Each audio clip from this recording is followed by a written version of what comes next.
Presiden Prabowo sampaikan bela sungkawa atas wafatnya Paus Fransiskus.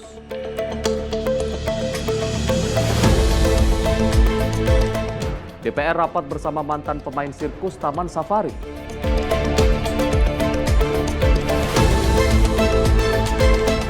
Perayaan Hari Kartini 2025 1000 profesi perempuan dan Gen Z.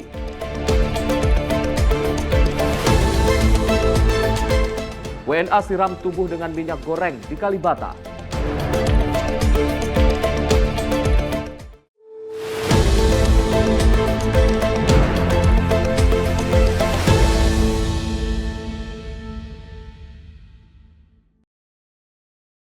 Selamat pagi pemirsa, selain 4 informasi utama tadi, kami juga akan hadirkan berbagai informasi seputar peristiwa yang terjadi selama sepekan yang telah kami rangkum dalam program Sinpo Sepekan.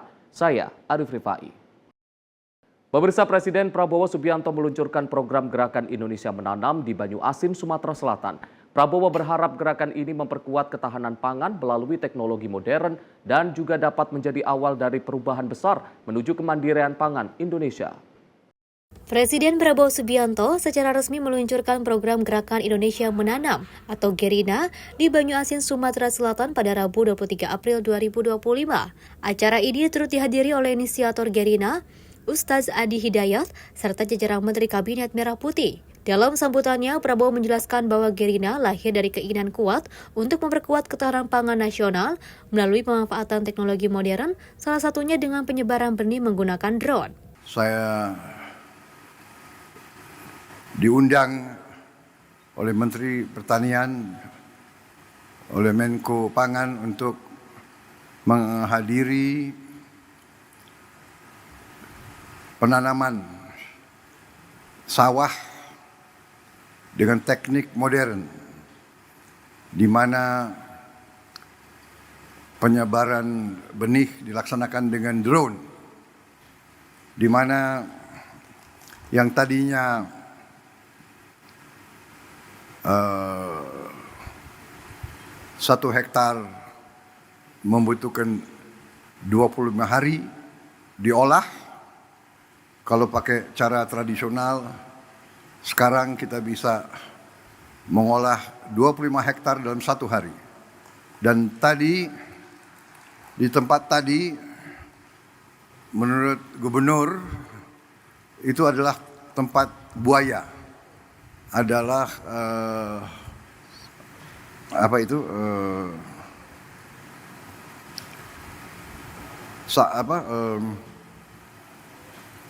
rawa, daerah rawa. Tapi sekarang ini akan menjadi lahan sawah 100.000 hektar. Dan sebenarnya potensinya nanti di Sumatera Selatan itu akan menjadi 1 juta hektar. Di Sumatera Selatan saja.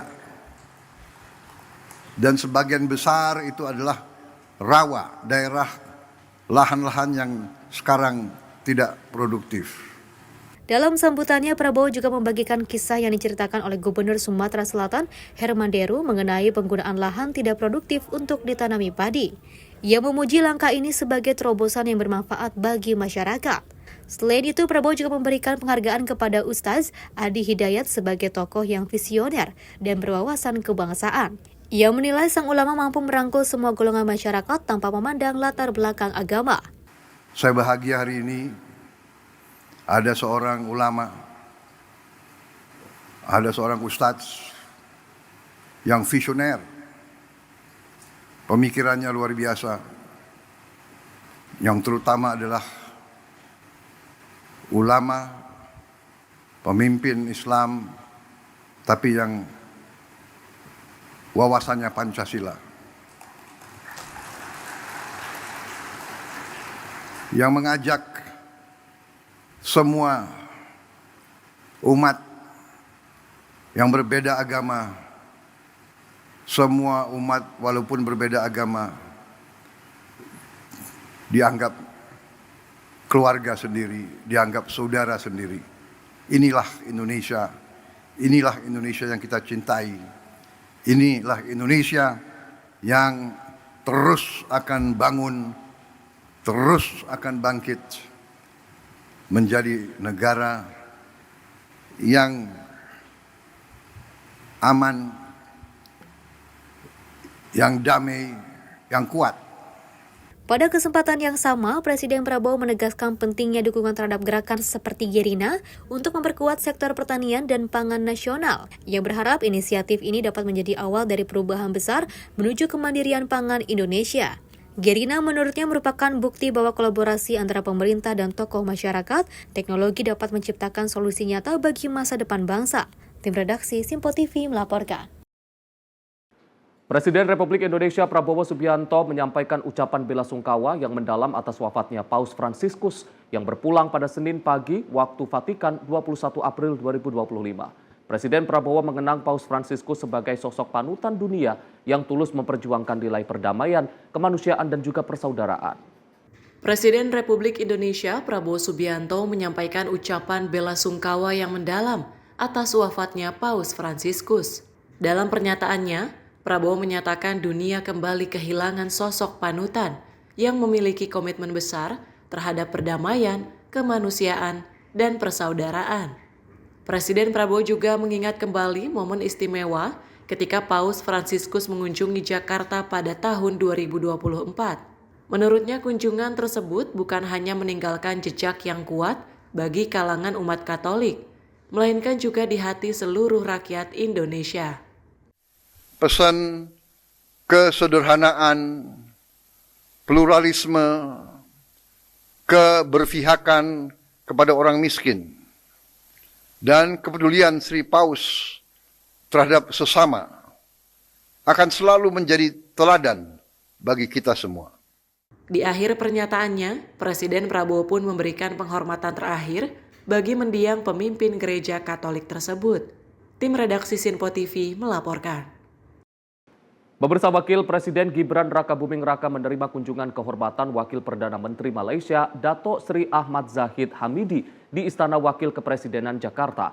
Dalam pertemuan yang berlangsung selama 1 jam tersebut, keduanya turut membahas berbagai isu strategis yang menyangkut kerjasama bilateral antara Indonesia dengan Malaysia.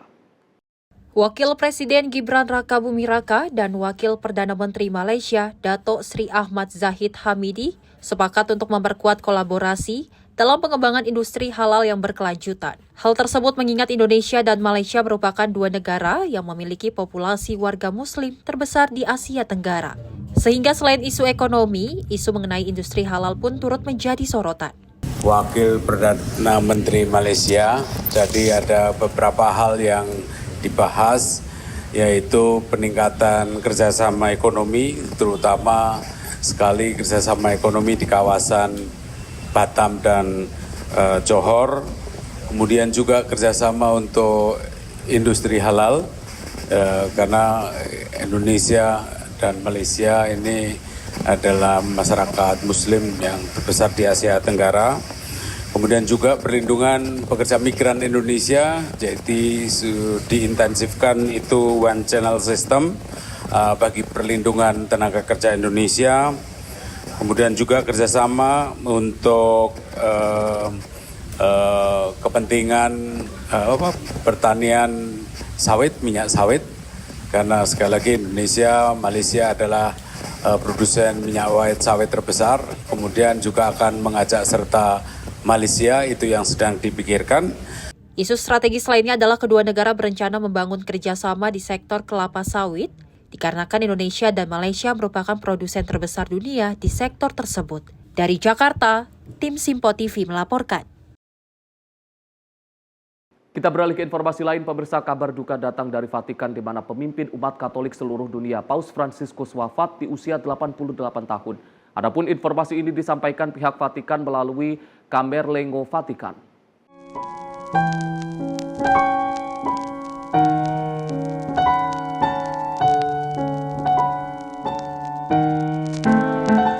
Vatikan secara resmi mengabarkan bahwa pemimpin umat Katolik seluruh dunia, Paus Fransiskus, meninggal dunia di usia 88 tahun. Kabar ini disampaikan ke publik oleh Camerlengo Vatikan, Kardinal Kevin Farrell. Dirinya menyatakan Paus Fransiskus tutup usia pada pukul 7.35 waktu setempat.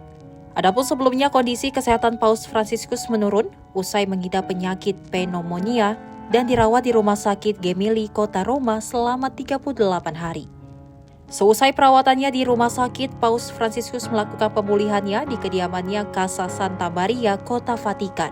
Sehari sebelum wafat, Paus Fransiskus tampak terlihat pada perayaan Misa Paskah di lapangan Santo Petrus, Vatikan, bersama dengan puluhan ribu umat Katolik. Dari Jakarta, Max, tim redaksi Simpo TV melaporkan.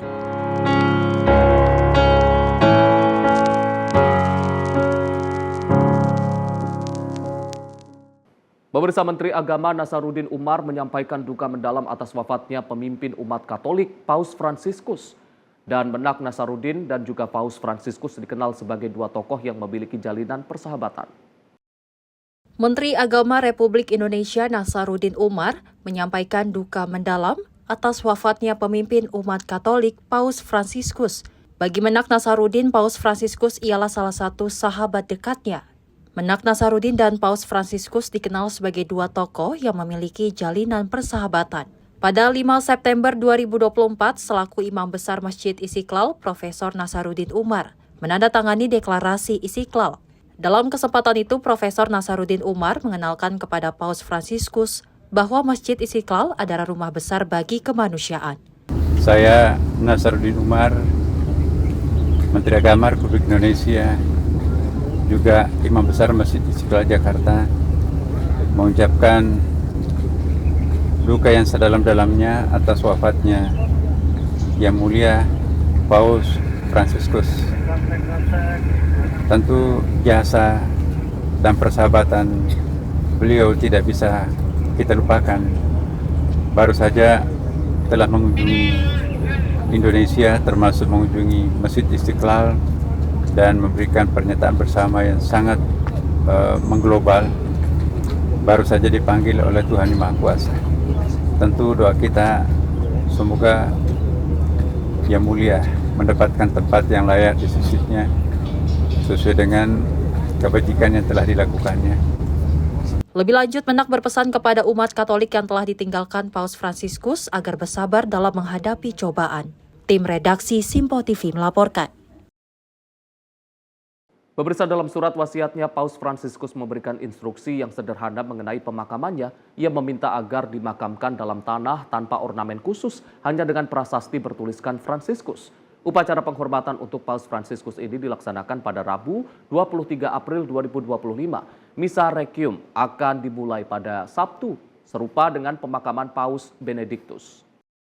Prosesi pemakaman Paus Fransiskus akan digelar pada Sabtu 26 April 2025 mendatang, 6 hari setelah wafatnya pemimpin gereja Katolik tersebut pada Senin Paskah akibat serangan jantung dan stroke. Meski mendiang, Paus telah menyederhanakan tata cara pemakaman dalam semangat kesederhanaan yang menjadi ciri khasnya. Upacara tersebut tetap akan berlangsung hikmat dan secara tradisi seiring dunia mengantarnya ke peristirahatan terakhir dan para kardinal bersiap memulai proses pemilihan pemimpin baru Tahta Suci Vatikan. Setelah sempat disemayamkan secara tertutup di Kapel Casa Santa Marta, tempat tinggal Paus selama masa kepemimpinannya, jenazah dipindahkan ke Basilika Santo Petrus pada Rabu pagi. Di sana, peti jenazah akan dibiarkan terbuka selama 3 hari agar para kardinal serta umat dapat memberikan penghormatan terakhir. Sejumlah pemimpin dunia telah mengonfirmasi kehadiran mereka dalam misa pemakaman. Presiden Argentina Javier Milei, meskipun sebelumnya sempat berseberangan dengan Paus dalam isu ekonomi, dirinya akan hadir pada peristirahatan Paus yang terakhir. Presiden Brazil Luiz Inácio Lula da Silva, yang dikenal dekat dengan Paus Fransiskus, juga dijadwalkan akan datang. Mantan Presiden Amerika Serikat Donald Trump juga dikabarkan akan menghadiri misa tersebut. Liturgi pemakaman akan dipimpin oleh Kardinal Giovanni Battista Re, Dekan Dewan Kardinal yang juga memiliki peran sentral dalam proses konklav nantinya. Tim redaksi Simpo TV melaporkan. Pemirsa, informasi lainnya akan kami sajikan usai jeda pariwara. Tetaplah bersama kami di Simpo Sepekan.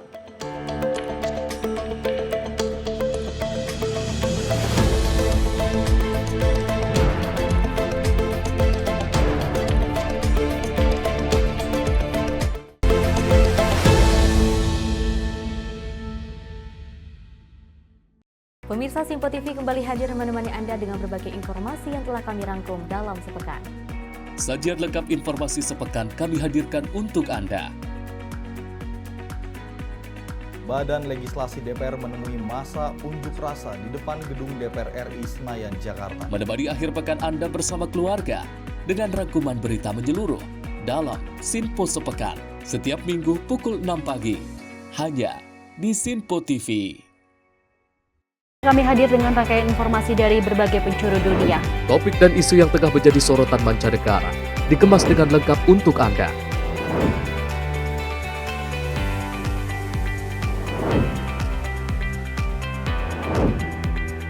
Peristiwa penting yang terjadi dari berbagai belahan dunia kini hadir dalam Simpo Dunia setiap Senin hingga Jumat pukul 7:30 malam hanya di Simpo TV.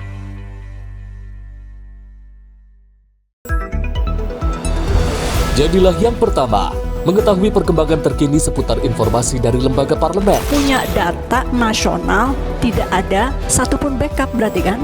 Tiba-tiba ada putusan yang nggak masuk akal dan seperti ini gitu. Kita biarkan rekomendasi kepada KPK, periksa! Kami hadirkan informasi paling akurat untuk mengawal setiap informasi dalam rapat komisi dan paripurna. Tentunya bersama saya Andi Rezaldi Yang telah kami rangkum dalam program Simpo Parlemen. Saya Arif Rifai. Saksikan Simpo Parlemen setiap Sabtu pukul 6 pagi hanya di Simpo TV. Halo pemirsa, kami kembali hadir dengan sejumlah informasi yang kami himpun dari berbagai penjuru dunia. Rangkaian informasi yang membuat akhir pekan Anda begitu bermakna. Sebuah kelompok di Afrika Selatan memberikan layanan pertunjukan film dengan tenaga surya. Berita yang menjadi sorotan media dari dalam dan luar negeri kami hadirkan untuk menemani pekan Anda dalam Simpo Dunia Sepekan Sabtu dan Minggu pukul 9 pagi hanya di Simpo TV.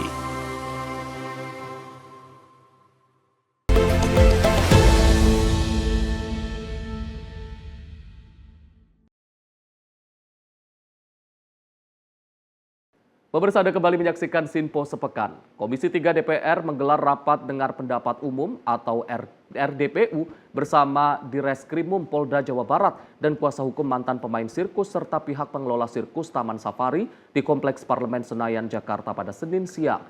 Dan rapat tersebut untuk membahas terkait adanya dugaan penganiayaan terhadap mantan pemain Oriental Circus Indonesia atau OCI di Taman Safari.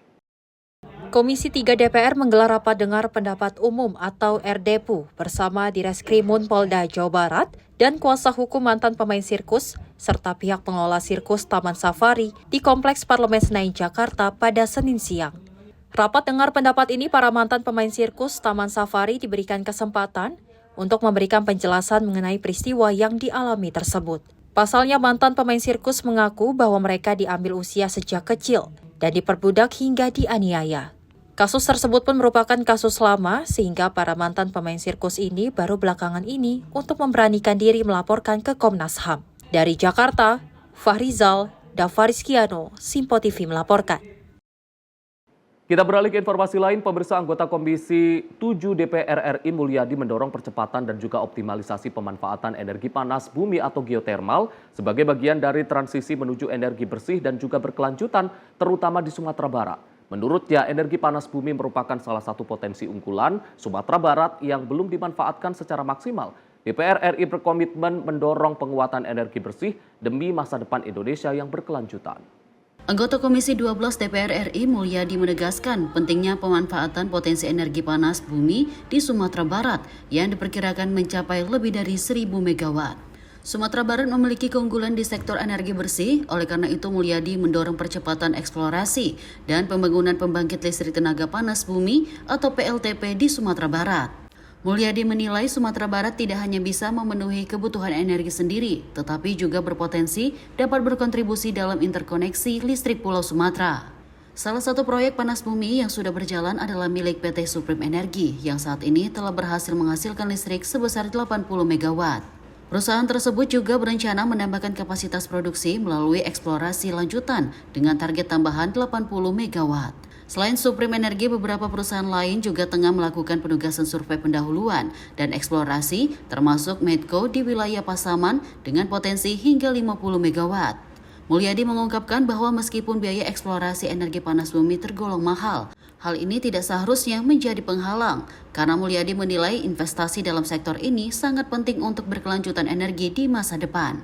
Menurutnya, pengembangan energi panas bumi merupakan langkah strategis yang dapat memberikan manfaat jangka panjang, baik dari segi ketahanan energi nasional maupun upaya mengurangi ketergantungan pada sumber energi fosil. Karena Sumatera Barat ini, salah satu potensi unggulannya adalah panas bumi. Diperkirakan di Sumatera Barat ada 1.000 megawatt lebih. Kalau kita buat pembangkit itu bisa sampai 1.000 megawatt. Tapi kan ini harus dilakukan eksplorasi.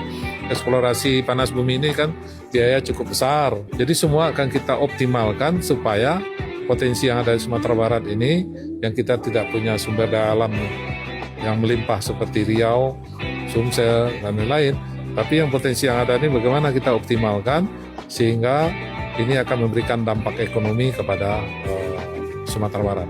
Oleh karena itu, dengan adanya komitmen dan dukungan yang kuat dari berbagai pihak untuk mengakselerasi pemanfaatan potensi panas bumi yang melimpah di Indonesia, Mulyadi juga menyatakan komitmen DPR untuk terus mendorong dukungan dari pemerintah pusat dan sektor swasta. Tim redaksi Sinpo TV melaporkan. Sementara itu, pemirsa, Komisi 2 DPR menggelar rapat kerja dengan Menteri ATR BPN Nusron Wahid untuk mengevaluasi kinerja triwulan 2025 di Kompleks Parlemen Senayan, Jakarta. Dalam evaluasi ini, Komisi 2 DPR juga turut memberikan apresiasi kepada Kementerian ATR BPN yang menangani berbagai aduan masyarakat secara terbuka, khususnya mengenai sertifikat tanah. Komisi 2 DPR menggelar rapat kerja dengan Menteri ATR BPN Nusron Wahid untuk mengevaluasi kinerja triwulan atau 4 bulan pertama di tahun 2025 di Kompleks Parlemen Senayan, Jakarta. Ketua Komisi 2 DPR Rifki Nizami Karsayuda mengatakan evaluasi tersebut merupakan sebuah hal yang penting karena kini publik bisa menyoroti kinerja pemerintah dalam sektor pertahanan dan tata ruang. Kami Komisi 2 DPR RI meminta kepada Saudara Menteri untuk meningkatkan kinerjanya karena 4 bulan pertama kinerjanya masih di bawah 30%. Raratanya hanya di 15%. Ada beberapa program yang di atas 10%, ada satu program penyelesaian sengketa di atas 20%, tapi beberapa program masih 0%. Artinya selama 4 bulan terakhir, Direktorat Jenderal tersebut belum melakukan kerja apapun. Kita memaklumi bahwa ada efisiensi dan refocusing anggaran di kementerian ini, yang sejatinya kementerian ini biasanya anggarannya plus minus 9 triliun, sekarang menjadi 6 triliun, itu pun diblokir menjadi hanya tinggal 4 triliun. Tetapi saya kira dengan capaian kinerja yang di bawah 30% itu tentu menjadi kritik dan sekaligus masukan dari Komisi 2 DPR RI.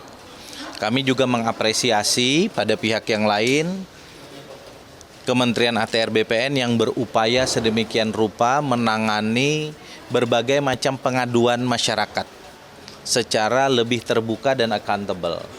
DPR RI juga turut memberikan apresiasi kepada Kementerian ATR BPN yang selalu siap menangani berbagai aduan dari masyarakat secara terbuka. Dari Jakarta, Fahrizal Ahmad Amin, Sinpo TV melaporkan. Sementara itu, pemirsa, Menteri Koordinator Bidang Infrastruktur dan juga Pembangunan Agus Harimurti Yudhoyono menggandeng Bank Dunia, khususnya International Finance Corporation, untuk mencari solusi penanganan sampah di Indonesia. AHY menyampaikan dengan dilibatkannya Bank Dunia dan IFC, diharapkan penanganan sampah di Indonesia dapat teratasi dengan efektif. Pemerintah akan bekerja sama dengan Bank Dunia dan International Finance Corporation atau IFC dalam hal mengatasi persoalan sampah di Indonesia. AHY mengungkapkan pentingnya penanganan sampah secara menyeluruh mulai dari hulu hingga hilir, yang nantinya dapat dikonversikan menjadi energi melalui regulasi yang tepat. Dirinya pun berharap dengan adanya mitra dengan Bank Dunia dan International Finance Corporation, penanganan sampah di Indonesia dapat semakin efektif. Nah, kami untuk itu ingin mendengar masukan dari Pemda, dari beberapa pejabat di tingkat daerah ya, yang juga tentunya punya pengalaman. Kita ingin mendengarkan apa yang menjadi kendala selama ini, sekaligus kita ingin berbagi best practice, lessons learned dari berbagai wilayah lainnya. Nah, inilah yang kita harapkan dengan bermitra dengan World Bank dan juga IFC ini, mudah-mudahan akan semakin efektif penanganan sampah ke depan. Output yang diharapkan seperti apa, Mas? Ini policy recommendation tentunya. Kita ingin mendapatkan masukan-masukan dari berbagai pihak karena tugas pemerintah adalah mendengar juga, mendengar dari semua stakeholders. Mitra pemerintah itu banyak, tapi yang juga harus sangat kita dengarkan adalah pemerintah daerah. Dari Jakarta, Sri Dewi Andayani, Fahem Kunita, Simpo TV melaporkan. Pemirsa, seorang oknum dokter PPDS yang nekat merekam seorang mahasiswi kedokteran di sebuah kamar kos di kawasan Cempaka Putih, Jakarta Pusat dijerat dengan undang-undang pornografi dengan ancaman hukuman 12 tahun penjara. Tersangka mengaku hanya iseng mengintip hingga merekam menggunakan ponselnya untuk dikonsumsi pribadi. Ekspresi lesu menahan malu terpancar di wajah MA, seorang oknum dokter PPDS, saat digelandang petugas unit kriminal khusus Polres Metro Jakarta Pusat pada pagi tadi. Pelaku yang sedang menempuh pendidikan spesialis gigi ini tak lagi mampu berkutik atas kasus mesum disangkaannya. Aksi bejat pelaku terjadi di sebuah kamar kos yang berlokasi di Jalan Pancing, Cempaka Putih, Jakarta Pusat pada 15 April 2025 lalu. Pelaku nekat mengintip dan merekam seorang mahasiswa kedokteran yang sedang mandi melalui lubang ventilasi udara. Beruntung aksi bejat pelaku disadari korban, yang kemudian korban bersama sejumlah rekannya langsung mengamankan pelaku tengah bersembunyi di dalam kamar kosnya. Selain melakukan pemeriksaan intensif terhadap pelaku, polisi juga telah memeriksa 4 orang saksi termasuk korban. Dari hasil tes kejiwaan pelaku, polisi memastikan pelaku tidak memiliki kelainan seks. Pelaku MAES ini mendengar orang, kemudian pelaku MAES iseng dengan mengambil handphone pelaku dan memanjat kamar mandi korban dan melakukan rekaman ketika saat itu korban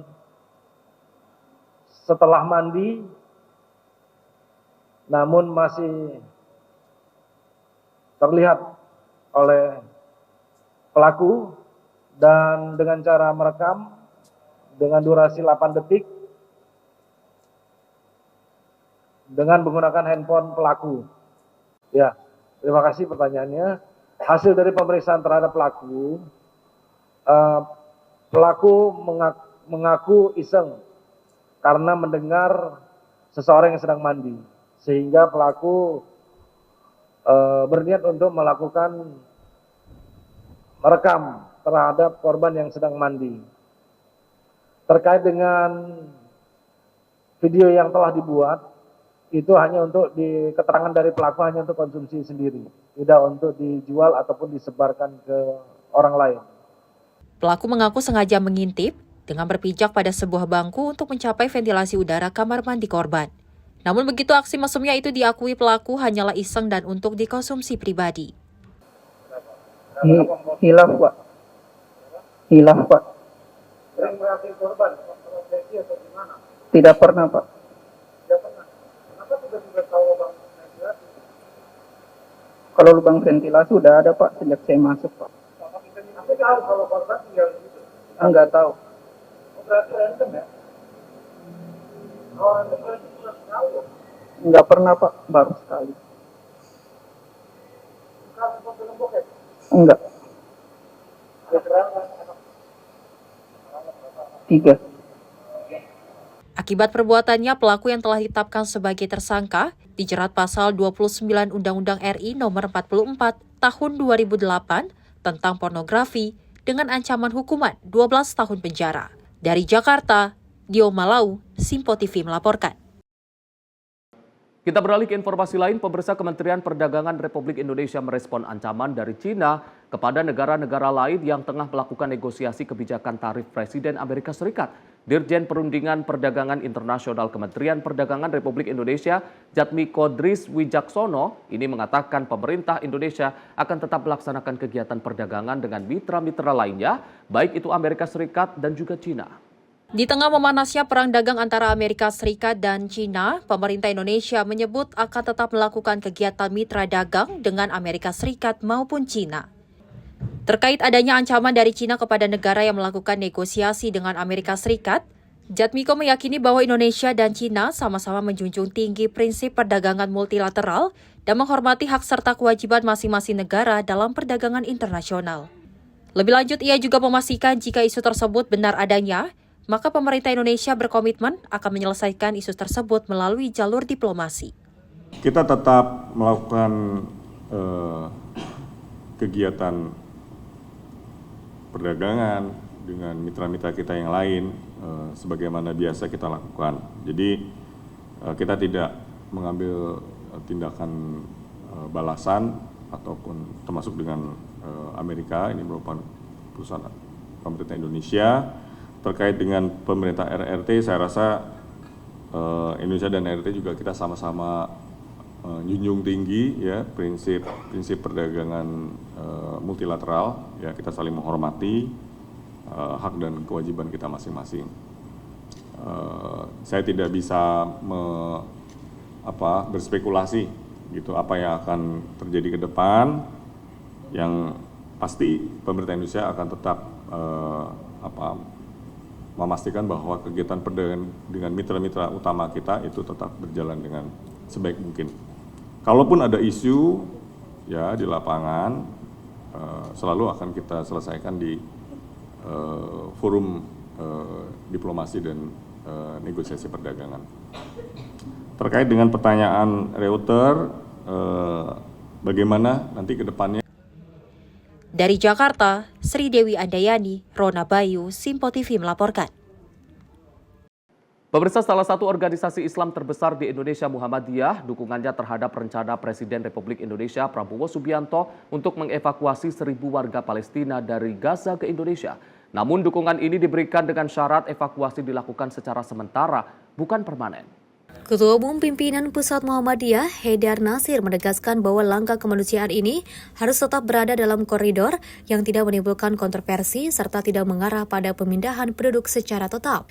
Haidar menjelaskan bahwa rencana evakuasi ini dimaksudkan untuk memberikan perlindungan kesehatan dan keselamatan, termasuk kemungkinan pendidikan sementara di Indonesia. Namun setelah kondisi memungkinkan, para pengungsi diharapkan bisa kembali ke tanah air mereka, yaitu Palestina. Muhammadiyah juga menekankan pentingnya menghargai berbagai bentuk upaya bela Palestina yang dilakukan masyarakat dan mendorong agar perbedaan pandangan direspon dengan dialog terbuka. Yang penting tidak ada kontroversi. Yang kedua, tidak bersifat permanen dan tidak dalam konsep yang sama seperti ditawarkan oleh Trump. Saya yakin Indonesia punya kebijaksanaan politik sendiri dalam semangat bebas aktif, dan yang tidak kalah pentingnya, selama ini kan Indonesia itu sangat tegas terhadap Palestina. Bahkan pidato Menteri Luar Negeri yang lalu, Retno Marsudi, itu begitu tegas, yang itu mewakili pemerintah Indonesia, biarpun sekarang berganti. Dan sikap politik ini tetap harus dipegang menjadi patokan utama.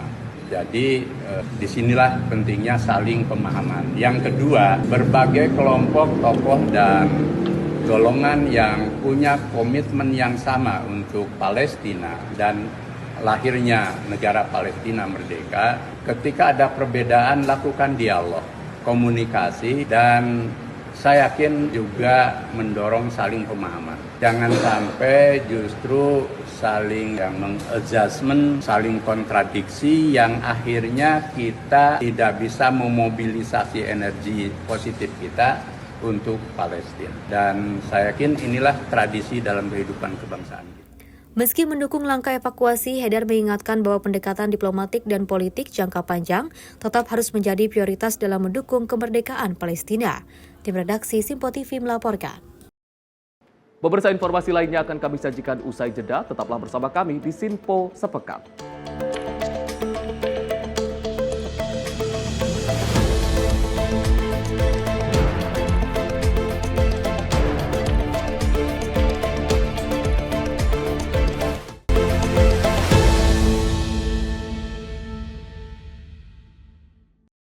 Halo, selamat pagi pemirsa Simpo TV. Selamat pagi Andi. Selamat pagi Fen. Beragam informasi terbaru hadir menemani Anda sebelum memulai hari. Itu memang dari Menteri Perhubungan juga mendukung, Betul. dari Menteri Keuangan juga mendukung, dan kita sebagai masyarakat pun juga Harus mendukung. Mengangkat isu yang tengah menjadi pembicaraan paling hangat. Semarakan pagi Anda bersama Menyapa Pagi. Setiap Senin hingga Jumat pukul 6 pagi, hanya di Sinpo TV. Halo pemirsa, kami kembali hadir dengan sejumlah informasi yang kami himpun dari berbagai penjuru dunia. Rangkaian informasi yang membuat akhir pekan Anda begitu bermakna. Sebuah kelompok di Afrika Selatan memberikan layanan pertunjukan film dengan tenaga surya. Berita yang menjadi sorotan media dari dalam dan luar negeri, kami hadirkan untuk menemani pekan Anda dalam Sinpo Dunia Sepekan, Sabtu dan Minggu pukul 9 pagi, hanya di Sinpo TV. Halo, selamat malam pemirsa. Senang sekali rasanya kami mengisi ruang informasi Anda. Akhiri aktivitas Anda dengan rangkuman perkembangan peristiwa yang terjadi sepanjang hari. Sebelumnya kita saksikan ada sekitar 3.000 tamu undangan, sementara di Ibu Kota Nusantara ini ada sekitar 2.000 tamu undangan. Rangkaian informasi nasional dan mancanegara dirangkum sebagai penutup hari dalam Menyapa Malam. Setiap Senin hingga Jumat pukul 8 malam, hanya di Sinpo TV. Kami hadir dengan rangkaian informasi dari berbagai penjuru dunia. Topik dan isu yang tengah menjadi sorotan mancanegara dikemas dengan lengkap untuk Anda.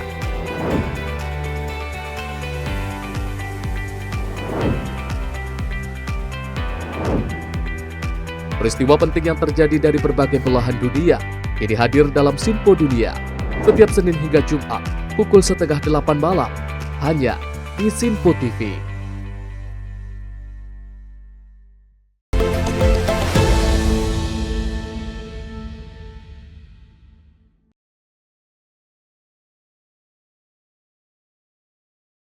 Pemirsa, Anda kembali menyaksikan Sinpo Sepekan. Kongres Wanita Indonesia menggelar program 1000 Profesi Perempuan pada Hari Kartini 2025 untuk mendorong kesetaraan dan juga kepemimpinan perempuan.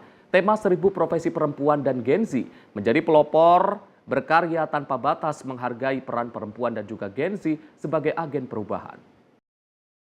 Dalam rangka memperingati Hari Kartini tahun 2025, Kongres Wanita Indonesia menghadirkan program 1000 Profesi Perempuan pada 21 April 2025 yang dilaksanakan di Tenis Indoor Senayan, Jakarta. Program ini bertujuan untuk mendorong pembangunan bangsa dengan menjunjung kesetaraan, inklusi, dan kepemimpinan perempuan di berbagai sektor. Sebagai bagian dari roadmap besar menuju 100 tahun KOANI pada 2028, program ini juga menjadi kontribusi nyata perempuan Indonesia dalam mewujudkan visi Indonesia Emas 2045. Peringatan Hari Kartini 2025 mengusung tema 1000 Profesi Perempuan dan Gen Z menjadi pelopor berkarya tanpa batas, yang menjadikan momen ini sebagai bentuk apresiasi terhadap kiprah perempuan lintas generasi, khususnya generasi Z. Generasi muda ini tampil sebagai agen perubahan di berbagai bidang seperti teknologi, pendidikan, seni, dan kepemimpinan. Melalui kegiatan ini diharapkan dapat menunjukkan bahwa perempuan masa kini tidak lagi dibatasi oleh stereotip, melainkan menjadi sumber inspirasi dan kekuatan besar dalam pembangunan bangsa. Acara peringatan ini turut dihadiri oleh berbagai tokoh penting seperti Selvi Gibran Rakabuming, istri Wakil Presiden RI, Lestari Mordijat, Wakil Ketua MPR RI, dan Arifah Khoiri Fauzi, Menteri Pemberdayaan Perempuan dan Perlindungan Anak RI, serta sejumlah undangan lainnya. Yang saya hormati para Menteri Kabinet Merah Putih yang hadir, Ketua Umum Kongres Wanita Indonesia beserta jajarannya, mana ini dari KOANI dan jajarannya. Makasih semuanya. Para tokoh perempuan, pimpinan organisasi, diaspora, akademisi, kemudian perwakilan 1000 profesi perempuan dan Gen Z, mana ini yang sudah hadir dari seluruh Indonesia. Terima kasih sudah hadir di tengah-tengah kita semua, menjadi bagian dari perayaan Hari Kartini tahun 2025 ini bersama seluruh perempuan-perempuan hebat yang luar biasa, karena kita ketahui hari ini tepat tanggal 21 April adalah peringatan Hari Kartini, namun keinginan kita bukanlah hanya momentum peringatannya saja, tapi kita bisa meneruskan cita-cita dari Raden Ajeng Kartini ke depannya adalah perempuan akan menjadi perempuan yang berdaya, menjadi perempuan yang mandiri, menjadi perempuan yang berpendidikan, menjadi perempuan yang mempunyai mimpi tinggi, bisa meraih mimpi-mimpinya, dan tentu saja bisa berguna untuk bangsa dan negara, khususnya masyarakat Indonesia. Harapan dan doa semoga semangat Kartini terus menginspirasi dan menyala dalam diri setiap perempuan Indonesia, mendorong mereka untuk terus berjuang dan berkontribusi dalam memajukan negara. Tim redaksi Sinpo TV melaporkan. Dan pemirsa, pemerintah Provinsi Jakarta menggratiskan transportasi umum untuk moda Trans Jabodetabek, LRT, MRT khusus perempuan pada peringatan Hari Kartini. Kebijakan tersebut merupakan bagian dari upaya mengatasi kemacetan yang menjadi masalah utama di Jakarta. Gubernur DKI Jakarta Pramono Anung bersama Wakil Gubernur Rano Karno meninjau pelaksanaan tarif gratis bagi perempuan di layanan Transjakarta dalam rangka perayaan Hari Kartini pada Senin pagi 21 April 2025. Kebijakan tarif gratis bagi perempuan mendapat sambutan yang luar biasa dari masyarakat. Bahkan warga dari daerah penyangga seperti Bekasi dan Depok turut memanfaatkan program ini. Tidak hanya itu, kebijakan tersebut menjadi salah satu cara untuk mengajak masyarakat mencoba dan merasakan kemudahan transportasi umum yang kini telah ditingkatkan kualitasnya. Maka dari itu, dengan penggunaan kendaraan umum secara rutin dapat menjadi solusi jangka panjang dalam mengurangi kepadatan lalu lintas. Dari Jakarta, tim redaksi Sinpo TV melaporkan. Sementara itu, pemirsa, perayaan Hari Kartini menjadi momentum penting untuk menegaskan kembali peran strategis perempuan dan generasi muda dalam mewujudkan visi Indonesia Emas 2045. Hal tersebut disampaikan istri Wakil Presiden Gibran Rakabuming Raka, Selvi Ananda, saat menghadiri perayaan Hari Kartini 2025 yang berlangsung meriah di tenis indoor Stadium Senayan, Jakarta pada Senin malam. Istri Wakil Presiden Gibran Rakabuming Raka, Selvi Ananda, menegaskan peringatan Hari Kartini harus dimaknai sebagai ajakan untuk melanjutkan cita-cita Raden Ajeng Kartini yang menciptakan perempuan Indonesia yang tangguh, mandiri, dan berkontribusi bagi bangsa. Selvi juga menyoroti pentingnya kolaborasi antar generasi dengan menyampaikan bahwa pembelajaran harus terjadi dua arah, tidak hanya dari generasi senior kepada Gen Z, tetapi juga sebaliknya. Pada kesempatan tersebut, Selvi juga mengapresiasi Kongres Wanita Indonesia sebagai penyelenggara acara sekaligus menggagas peluncuran 1000 profesi perempuan dan Gen Z. Seperti yang kita sadari bersama bahwa perjuangan Raden Ajeng Kartini ini belum selesai. Maka ke depan kita perlu terus mendorong peningkatan akses pendidikan, kesehatan, permodalan, dan juga informasi, dan masih banyak lagi sektor-sektor untuk perempuan Indonesia.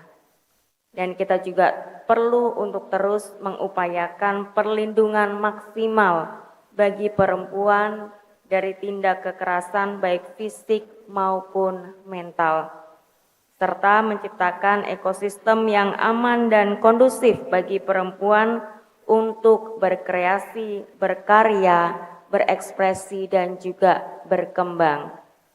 Di sisi lain, Selvi juga menekankan bahwa perjuangan emansipasi wanita belum usai. Menurutnya tantangan saat ini masih ada, mulai dari kesenjangan pendidikan dan kesehatan, akses terhadap permodalan, hingga perlindungan dari kekerasan. Menutup sambutan, Selvi juga mengajak seluruh elemen bangsa untuk bergotong royong dalam mendukung pemberdayaan perempuan. Dari Jakarta, tim Sinpo TV melaporkan. Pemirsa, Menteri Kesehatan Budi Gunadi Sadikin mengharuskan calon dokter spesialis mengikuti tes psikologis sebelum masuk program pendidikan dokter spesialis atau PPDS. Kebijakan ini diambil dari kasus terungkapnya pemerkosaan oleh Priguna Anugrah Pratama. Dengan mengikuti tes ini, bisa mengetahui kondisi kejiwaan serta agar bisa melayani masyarakat dengan sebaik-baiknya. Menanggapi kasus pelanggaran etik dan disiplin tenaga medis yang terjadi secara berulang dalam waktu yang berdekatan, Kemenkes menegaskan agar peserta pendidikan spesialis wajib mengikuti tes psikologis. Budi berharap agar peserta tidak hanya mengedepankan kualitas dan keterampilan sebagai peserta pendidikan spesialis, namun budaya dari peserta itu sendiri dapat dibentuk dengan baik agar bisa meningkatkan pelayanan kepada masyarakat. Menkes terus mengangkat isu mengenai distribusi dokter spesialis, yang pendidikan spesialisnya tidak dilakukan langsung oleh konsulennya maupun gurunya, tetapi melalui seniornya. Hal tersebut tentunya akan mengurangi kualitas keterampilan dokter yang sedang menempuh pendidikan spesialis. Ingin menyampaikan penjelasan mengenai perbaikan-perbaikan yang akan kita lakukan. Berdasarkan kejadian-kejadian yang berulang terjadi mulai dari Semarang, Bandung, Jakarta, Manado, dan Medan terkait dengan para peserta program pendidikan dokter spesialis atau PPDS. Hal-hal yang terjadi terus-menerus ini benar-benar sangat memprihatinkan dan kami menyesalkan sekali kejadian-kejadian yang berdampak bukan hanya kepada bagi peserta didik, tapi juga terutama bagi masyarakat semua. Untuk itu, kami merasa harus ada perbaikan yang serius, sistematis, dan konkret bagi pendidikan program dokter spesialis ini. Nah, beberapa langkah-langkah konkret yang akan dilakukan nanti akan dijelaskan oleh Direktur Utama Rumah Sakit Hasan Sadikin dan juga Rektor dan Dekan dari Fakultas Kedokteran Universitas Pajajaran. Tapi saya sebagai Menteri menitipkan beberapa hal yang perlu dilakukan kita ya, pemerintah, agar kualitas dan juga bukan hanya keterampilan, tapi budaya dari para peserta pendidikan dokter spesialis ini bisa kita bentuk dengan baik agar bisa meningkatkan pelayanan kesehatan bagi masyarakat. Beberapa hal yang saya titipkan agar benar-benar harus dilakukan. Yang pertama adalah pada saat rekrutmen dari calon peserta pendidikan dokter spesialis itu diwajibkan untuk mengikuti tes psikologis. Sehingga dengan demikian kita bisa mengetahui kondisi kejiwaannya dari bersangkutan untuk bisa melakukan pendidikan ini dan nantinya akan bisa melayani masyarakat dengan sebaik-baik. Budi Gunadi Sadikin menyebut bahwa screening psikologis harus dilakukan secara berkala tiap 6 bulan agar kondisi kejiwaan peserta dapat termonitor. Dari Jakarta, Adelia Saptiarina, Simpo TV melaporkan.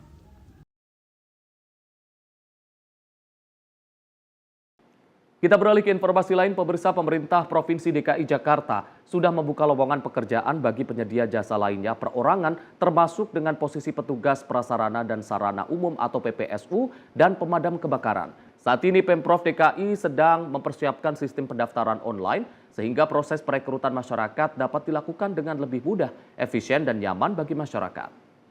Pemprov DKI Jakarta membuka lowongan kerja besar-besaran untuk 1.652 posisi PPSU dan 1.000 posisi Damkar tahun 2025. Pendaftaran dilakukan secara transparan dan tanpa biaya, sehingga warga tidak perlu datang ke Balai Kota Jakarta.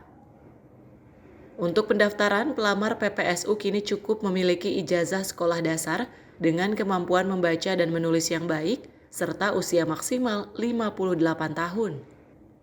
Gaji PPSU mengacu pada upah minimum Provinsi DKI Jakarta 2025 yang mencapai sekitar 5,4 juta rupiah per bulan, termasuk tunjangan BPJS dan THR.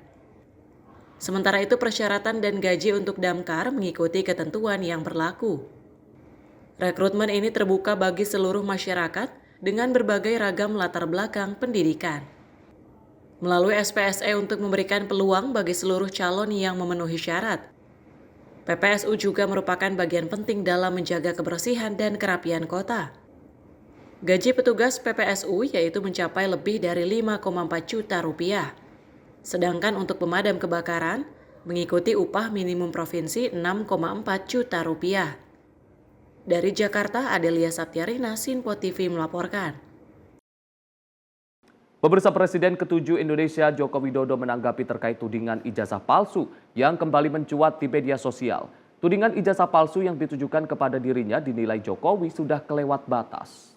Presiden Joko Widodo terbang dari Solo ke Jakarta untuk menemui tim kuasa hukumnya, membahas secara khusus kasus tudingan ijazah palsu yang kembali mencuat ke publik. Pertemuan tersebut berlangsung secara tertutup di salah satu restoran di kawasan Menteng, Jakarta Pusat, Selasa sore. Usai bertemu dengan tim hukum, Jokowi menegaskan bahwa isu ini sudah melewati batas. Jokowi pun menyerahkan penanganan kasus tersebut kepada tim kuasa hukumnya. Nanti semuanya tolong ditanyakan kepada tim kuasa hukum saya. Ya, silakan. Pak, tapi tadi kayaknya di dalam guyon-guyon seru, Pak. Gimana, Pak? Tadi ngobrol apa aja, kayaknya guyon-guyon seru. Sama si aku. Ya, urusan. Ya, nanti tanyakan langsung aja ke tim kuasa hukum. Dari Jakarta, Sinpo TV melaporkan. Pemirsa, informasi lainnya akan kami sajikan usai jeda. Tetaplah bersama kami di Sinpo Sepekan.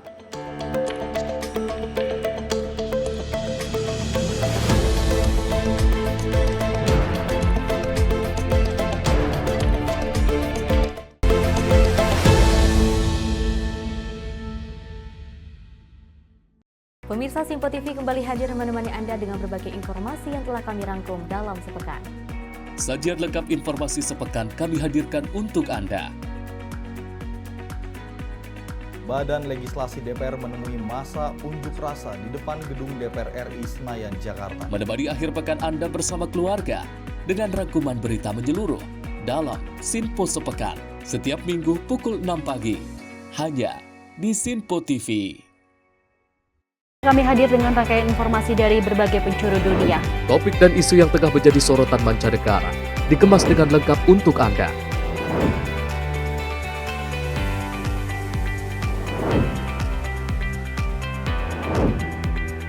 Peristiwa penting yang terjadi dari berbagai belahan dunia ini hadir dalam Sinpo Dunia setiap Senin hingga Jumat pukul 7:30 malam hanya di Sinpo TV.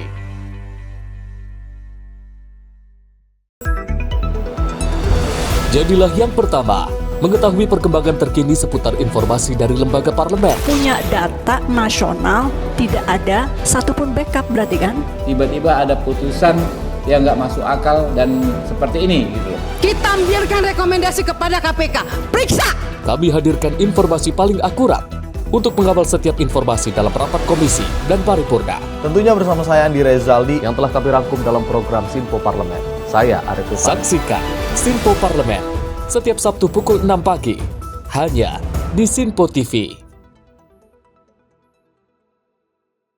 Halo pemirsa, kami kembali hadir dengan sejumlah informasi yang kami himpun dari berbagai penjuru dunia. Rangkaian informasi yang membuat akhir pekan Anda begitu bermakna. Sebuah kelompok di Afrika Selatan memberikan layanan pertunjukan film dengan tenaga surya. Berita yang menjadi sorotan media dari dalam dan luar negeri kami hadirkan untuk menemani pekan Anda dalam Sinpo Dunia Sepekan, Sabtu dan Minggu pukul 9 pagi, hanya di Sinpo TV.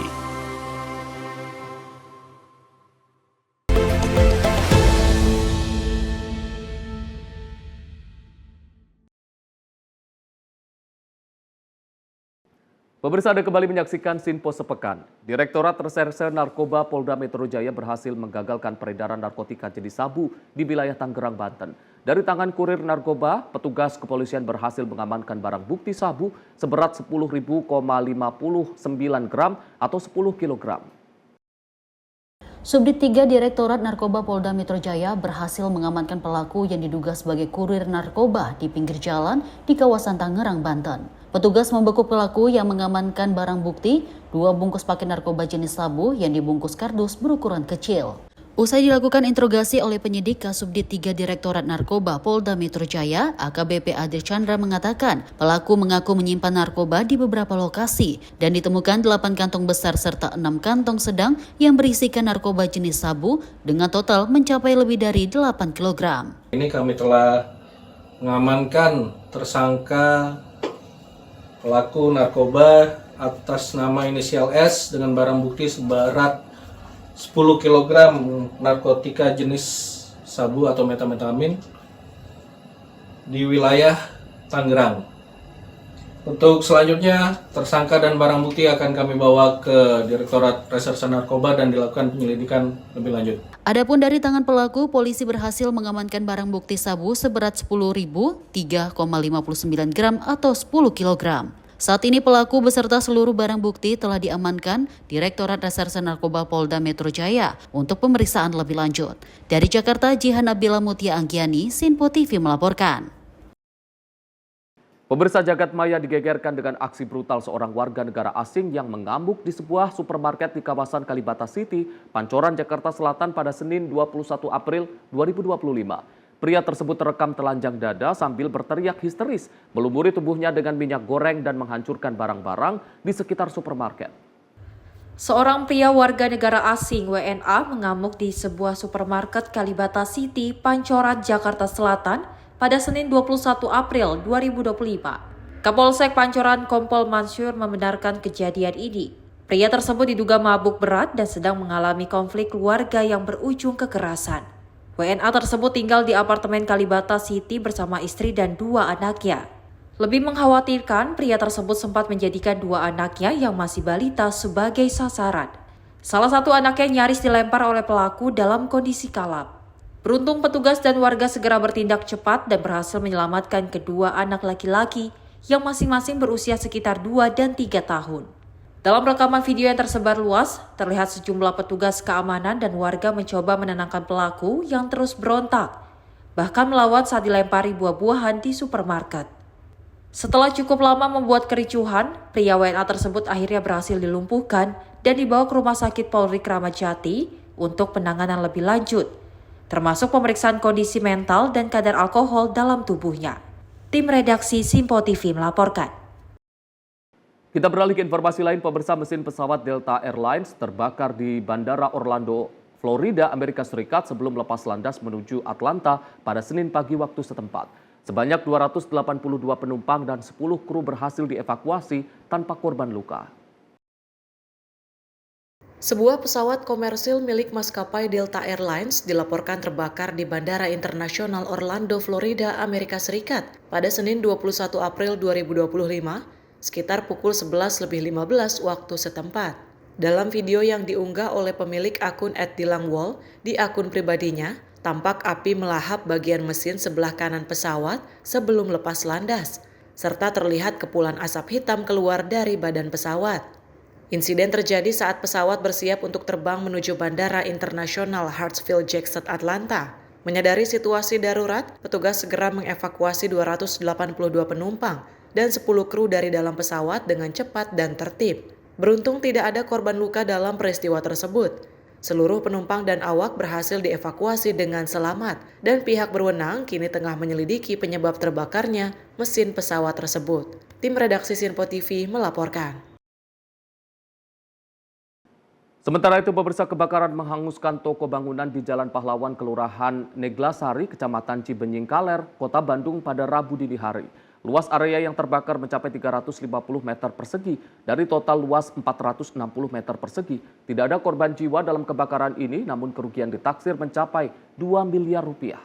Dari informasi yang diterima redaksi Simpo TV, kejadian kebakaran ini terjadi di sebuah toko bangunan yang Jalan Pahlawan nomor 35, Kelurahan Neglasari, Kecamatan Cibenying Kaler pada Rabu 23 April 2025 sekitar pukul 5.00 waktu Indonesia Barat. Dalam kejadian ini kerugian ditaksir mencapai 2 miliar rupiah. Kalsi Pemadam Kebakaran Dinas Kebakaran dan Penanggulangan Bencana Kota Bandung, Asep Rahmat, mengatakan petugas menerima laporan toko bangunan kebakaran sekitar pukul 5:02 waktu Indonesia Barat. Selanjutnya petugas menuju lokasi dan tiba pukul 5:15 waktu Indonesia Barat.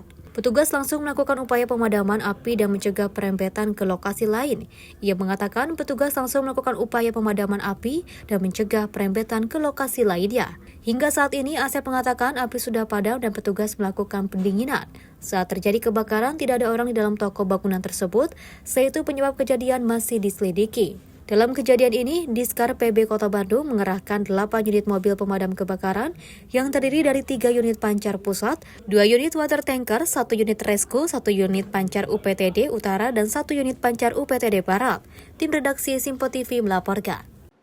Pemirsa, sebuah truk bermuatan minyak sawit mentah atau CPO mengalami kecelakaan di Jalan Raya Padang Solok, Kota Padang, Sumatera Barat pada Rabu dini hari, 23 April 2025. Truk tersebut mengalami remblong serta menabrak pembatas jembatan dan rumah warga. Sebuah truk bermuatan CPO atau minyak sawit mentah mengalami remblong dan kehilangan kendali. Truk menabrak pembatas jembatan dan menghantam sebuah rumah warga yang berada di jalur menuju Situncau Lawik. Kecelakaan ini menewaskan 2 anak kecil yang tengah tertidur di dalam kamar bersama orang tua mereka. Kedua korban diketahui HM 5 tahun dan KV 3 tahun. Sementara itu, orang tua Y serta 1 anak lainnya MR berhasil selamat meski mengalami luka-luka. Menurut Kapolsek Lubuk Kilangan, Kompol Sosmedia, truk menghantam tepat di bagian kamar tempat para korban tidur. Benturan keras membuat dinding kamar roboh dan menimpa para korban. Truk yang dikemudikan oleh Bisriendra Nardi, 44 tahun, telah diamankan oleh unit Laka Lantas Polresta Padang untuk pemeriksaan lebih lanjut. Sementara evakuasi para korban dilakukan oleh petugas Dinas Pemadam Kebakaran. Korban luka maupun meninggal dunia segera dilarikan ke Semen Padang Hospital. Dari Jakarta, Adelia Septarina, Simpo TV melaporkan. Pemirsa, sejumlah pengendara yang melintas di Jalan Raya Cilangkap, Kecamatan Tapos, Kota Depok mengaku resah akibat maraknya insiden ban kendaraan bocor. Diduga kondisi tersebut disebabkan ranjau paku yang disebar oknum tidak bertanggung jawab. Unit Turjawali Satuan Lalu Lintas atau Satlantas Polres Metro Depok yang dipimpin AKP Fitri langsung menggelar patroli di lokasi yang diduga menjadi titik sebaran paku. Polisi langsung menemukan sejumlah paku yang ditebarkan di lokasi. Sejumlah pengendara yang melintas di Jalan Raya Cilangkap, Kecamatan Tapos, Kota Depok mengaku resah akibat maraknya insiden ban kendaraan bocor. Diduga kondisi tersebut disebabkan ranjau paku yang disebar oknum tidak bertanggung jawab. Keresahan itu mencuat setelah unggahan di akun sosial media menunjukkan keluhan dari warganet yang mengalami langsung kejadian tersebut. Menindaklanjuti keluhan itu, unit Turjawali Satuan Lalu Lintas Satlantas Polres Metro Depok yang dipimpin AKP Fitri langsung menggelar patroli di lokasi yang diduga menjadi titik sebaran paku. AKP Fitri mengatakan meski belum ditemukan bukti fisik di lapangan, pihak kepolisian tetap melanjutkan patroli secara rutin di sepanjang jalur tersebut guna mengantisipasi kejadian serupa dan memberikan rasa aman bagi pengguna jalan. Dalam unggahan sosial media tersebut, pengendara mengaku bannya tiba-tiba kempes saat melintas dari sekitar RSUD Asa hingga ke wilayah sebelum kantor Kecamatan Tapos. Dilaporkan diduga ada aksi oknum tak bertanggung jawab yang menyebar ranjau paku dari jari-jari payung di sepanjang jalan tersebut bisa membuat ban mobil bocor. Unggahan tersebut disertai foto-foto paku yang diduga menjadi penyebab kebocoran ban. Paku-paku tersebut terlihat sudah dimodifikasi, berbentuk pendek, bengkok, dan berwarna gelap yang diduga sengaja dirancang untuk menimbulkan kerusakan cepat pada ban kendaraan. Warga yang melintasi jalur tersebut diimbau untuk lebih waspada, khususnya di pagi hari. Dalam unggahan di media sosial, salah satu warganet menyebutkan bahwa ada 5 kendaraan yang mengalami kebocoran ban dalam waktu hampir bersamaan. Tim redaksi Simpo TV melaporkan. Pemirsa, informasi tadi sekaligus menutup Sinpo Sepekan edisi kali ini. Saya Arif Rifai, mewakili seluruh kru yang bertugas mengucapkan terima kasih. Selamat pagi, sampai jumpa.